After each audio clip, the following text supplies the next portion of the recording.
బంగారాన్ని విడిపించి ఆ రోజు ఆన్లైన్ రేటుకే మేము కొంటాం. Sharma gold company.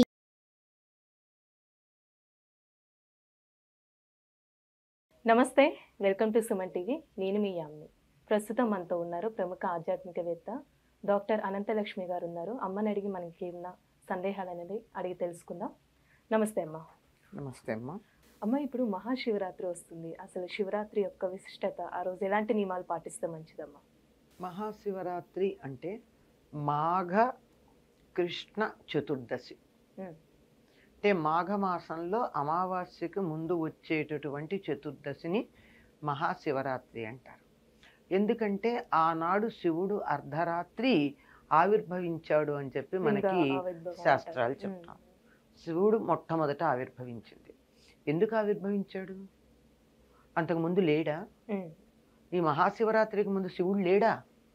లేకపోతే సృష్టి ఎట్లా ఉంది అంటే దేవతలందరూ, ఋషులందరూ, మునులందరూ అయ్యా ఈ సమస్త సృష్టిలోనూ వ్యాపించి ఉన్నటువంటి ఓ శివ, ఓ చైతన్యమా, అవాంగ్మానస గోచరుడివి, నిరామయుడివి, నిరాకారుడివి, నిన్ను మేము కీర్తించి పూజించాలంటే మాకేదో ఒక గుర్తుండాలి. సర్వాంతర్యామిగా నువ్వు ఉన్నావు, కానీ నిన్ను మేము పూజించాలంటే అంతను పూజిస్తాం, అంతటిని పూజించలేం కదా. ఏదో ఒక్కతోట పూజించగలం, ఏదో కొన్ని లక్షణాలు ఉంటే దాన్ని కీర్తించగలం, మొత్తాన్ని చేయాలంటే కష్టం కదా అని అడిగితే వాళ్ళు ఆరాధించటానికి వీలుగా మాఘ కృష్ణ చతుర్దశి అర్ధరాత్రి జ్యోతిర్ స్వరూపంగా ఒక స్తంభంగా ఆవిర్భవించాడు. వెలుగులతో నిండినటువంటి స్తంభంగా ఆవిర్భవించాడు. మొదటి నుంచి పైదాకా ఉండేట్టు. దాన్ని అందరూ ఆరాధించటం మొదలుపెట్టారు. అట్లా అందుకని ఆ రోజు మాఘ కృష్ణ చతుర్దశిని మహాశివరాత్రి అంటాం మనం. చతుర్దశి శివుడికి చాలా ప్రీతిపాత్రమైనటువంటి, అందులో కృష్ణ చతుర్దశి ఆయనకి ప్రీతిపాత్రమైనటువంటి రోజు కనుక ప్రతి కృష్ణ చతుర్దశి అంటే అమావాస్యకు ముందు వచ్చే చతుర్దశిని శివరాత్రిగానే మాస శివరాత్రి అంటాం. ఇది మాత్రం మహాశివరాత్రి అంటే సంవత్సరంలో ఒక్కసారి వచ్చేటటువంటిది. ఈనాడు శివుణ్ణి ఆరాధించటం ఆయనకి చాలా ప్రీతిపాత్రమైనటువంటిది. ఎందుకంటే ఆయన్ని ఆరాధించడానికి అందరూ ఇష్టపడతారు. శివుడు బోలాశంకరుడు అంటే కొద్దిగా ఆయన ఆరాధిస్తే చాలు, చాలా ఎక్కువ అక్కర్లా, చాలా తొందరగా. ఆయనకున్న మరొక పేరు కూడా ఉంది, ఏమిటంటే అసుతోషుడు అని. అంటే అప్పటికప్పుడు వెంటనే ఇన్స్టంటేనియస్గా సంతోషపడిపోతాడు. రేపు పొద్దుడు దాకా ఆగడు, నువ్వు అంటూ ఉంటే చాలు ఉబ్బిపోతాడు. ఉబ్బులింగడు అని కూడా అంటాం మనం. అందుకని ఈనాడు తప్పనిసరిగా అందరూ శివుణ్ణి ఆరాధిస్తారు, త్వరగా సంతృప్తి పడతాడు కనుక ఈయన ప్రత్యేకంగా అత్యధికమైనటువంటి వైభవంతో లేక ఆర్భాటంతో పూజలు కావాలని కోరుకునేవాడు కాదు. అసుతోషుడు అన్నాం కదా, చాలా తేలికగా ఈయనకు కావాల్సింది ఏమిటయ్యా అంటే 4 చెంచాల నీళ్లు, ఓ చారుడు నీళ్ళు అనుకోండి, ఓ మారేడు దళం, ఇంత విభూతి, అంతే. ఇవి మించి ఆయన కోరేదేం లేదు, ఆయన కావాలన్నది ఏం లేదు. మనం ఇస్తాం ఆయనకి, కోరకపోయినా ఇవ్వాలి కదా. ఇప్పుడు ఇది నాకు అక్కర్లేదు, నాకు కడుపు నిండా అన్నం పెట్టాలి, నాకు ఇష్టమైన వాళ్ళు ఎవరో వచ్చారు, వాళ్ళకి కడుపు నిండా అన్నం పెట్టాలంటే అన్నం, పప్పు, కూర, పెరుగు వేస్తే చాలు. కానీ మనం దాంతో ఆగమే, వాళ్ళకి ఇంకొక రకమైనటువంటి పదార్థం, ఒక స్వీటు, ఒక హాటు, ఇంకా రుచికరమైన పదార్థాలు 4 చేస్తాం. వాళ్ళు ఆశించరా. కడుపు నిండడానికి అన్నం, పప్పు, కూర, పెరుగు చాలు. కానీ మనం 2-3 పదార్థాలు ఎందుకు వేస్తాం? వాళ్ళ మీద మనకు ఉన్నటువంటి ప్రేమని ప్రకటించడానికి. అలాగే భగవంతుడి పట్ల మనకు ఉన్నటువంటి ప్రేమ లేక భక్తి, దాన్ని ప్రకటించటానికి రకరకాలైనటువంటి సేవలు మనం చేసిన శివుడికి కావాల్సిందల్లా అభిషేకము, మారేడు దళము, విభూతి. అలానే అమ్మ, ఇప్పుడు ఆ రోజు జాగారం కూడా చేస్తూ ఉంటారు. అసలు జాగారం చేయడం వెనుక కారణం ఏంటమ్మా? జాగరణ అనేటటువంటి పదానికి మేలుకుని ఉండడం అని అర్థం. మేలుకుని ఉండడం అంటే ఇలా పెట్టుకుని, కళ్ళు ఇలా పెట్టుకుని, లేకపోతే సినిమాలు చూస్తూ పేకాటాడుకుంటూ అలా మేలుకుని కాదు. భగవంతుని అస్తిత్వమునందు మన మనసు మేలుకుని ఉండడం జాగరణ.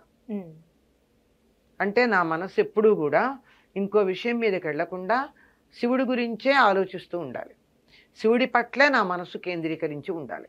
అలా ఉండడం జాగరణ. ఈ జాగరణ రాత్రి ఎందుకు చేయాలి అంటే ఆయన అర్ధరాత్రి మహానిశి అని కూడా అంటారు దీన్ని. అర్ధరాత్రి ఉద్భవించాడు గనక ఆ లింగోద్భవ సమయం దాకా మనం ఉండాలి గనక రాత్రి అంతా మేలుకుని ఉండండి. ఆ మేలుకుని ఉండడానికి ముందు సరిగ్గా 12 గంటల 5 నిమిషాలు 12 అవడానికి 5 నిమిషాల ముందు అలారం పెట్టుకుని ఒకసారి లేచి ఇలా అంటాం కాకుండా మరొక ఇష్టమైన వాళ్ళు వస్తుంటే ఏం చేస్తామమ్మా? మనం నిద్రపోతామా? ఎదురు చూస్తూ ఉంటాం, వాళ్ళ గురించి తలుచుకుంటాం, వాళ్ళకి కావాల్సిన ఏర్పాట్లు చేస్తాం, వాళ్ళకి తగినటువంటి స్వాగతం చెప్పడానికి తగినటువంటి వాటిని సిద్ధం చేసుకుంటాం. ఆ విధంగా చక్కగా సిద్ధం చేసుకోవడం కోసం మనం రోజంతా సమయాన్ని వెచ్చిస్తాం. ఆ విధంగా మేలుకు నుండి అర్ధరాత్రి ఆయన ఆవిర్భవించిన తర్వాత అమ్మయ్య పుట్టేశాడు కదా నిద్రపోం కదా, అందుకని ఆయన ఆవిర్భవించిన తర్వాత కీర్తించి పూజించి చేస్తాం. అందువల్ల తెల్లవారేదాకా 3 జాముల్లోనూ 3 రకాలైనటువంటి అర్చనలు చెయ్యాలి అని చెప్పి కూడా మనకి శాస్త్రం చెప్తూ ఉండి అలా అర్చనలు చేస్తే ఆయనకి ఇష్టం. అలానే ఆ రోజు కళ్యాణం కూడా చేస్తారు కదమ్మా, శివపార్వతులు కూడా. అంటే అది శాంతి కళ్యాణం అంటారమ్మా, లేక లీలా కళ్యాణం అంటారు. అంటే దేవతామూర్తులకు కళ్యాణం చేసే పద్ధతి మన సనాతన ధర్మంలోనే ఉంది. వాళ్ళ కళ్యాణం చేయడం అంటే మనకి మేలు జరిగించుకోవడం. ఆ రోజు మనం పెళ్లి చేయడం ఏమిటి వాళ్ళకి, కానీ వాళ్ళకి ఆ వివాహం చేయడం అనేటటువంటి వేడుకని మనం కళ్ళతో చూడడం కోసం చేయడమే వీటిని శాంతి కళ్యాణం అంటారు. ఎప్పుడైనా చేయొచ్చండి. చాలా మంది ఏం చేస్తారంటే అర్ధరాత్రి చేసేటటువంటి పద్ధతులు కొన్ని ఉన్నాయి. లింగోద్భవ సమయం అయిపోయిన తర్వాత కొద్దిసేపటి తర్వాత, అట్లా కాకుండా మర్నాడు చేసేటటువంటి వాళ్ళు ఉంటారు, అంతే. అది శాంతి కళ్యాణం అంటారమ్మా. అంటే ఎప్పుడైనా చేయొచ్చు.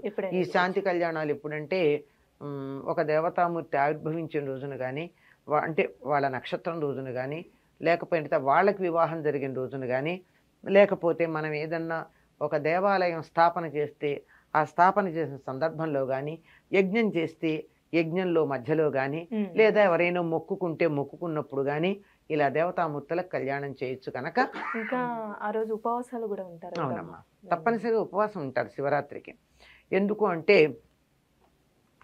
జాగరణ చెయ్యాలన్నా పూజ చెయ్యాలన్నా ఉపవాసం చాలా ప్రధానం. ఉపవాసం అంటే అన్నం తినకుండా ఉండడం అని మనకు అభిప్రాయం ఉంది. ఉపవాసంలో అది చాలా చిన్న భాగం. అంటే సమీపంలో, వాసం అంటే ఉండడం. భగవత్ చైతన్యమునందు మన మనస్సు నిరంతరం దగ్గరగా ఉండేటట్టుగా చేయడం కోసం ఉపవాసం చేస్తాం. ఎప్పుడు ఉంటుంది? కడుపు నిండా తిని కూర్చున్నాం, ఏమవుతుందమ్మా? పనేం లేకుండా కూర్చుంటే ఏమవుతుంది? కళ్ళు మూతలు పడతాయి కదా, నిద్ర వస్తుంది.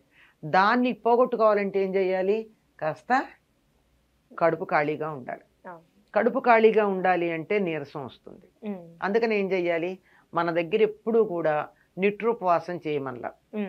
అంటే ఖాళీ కడుపుతో ఉండమని చెప్పలా.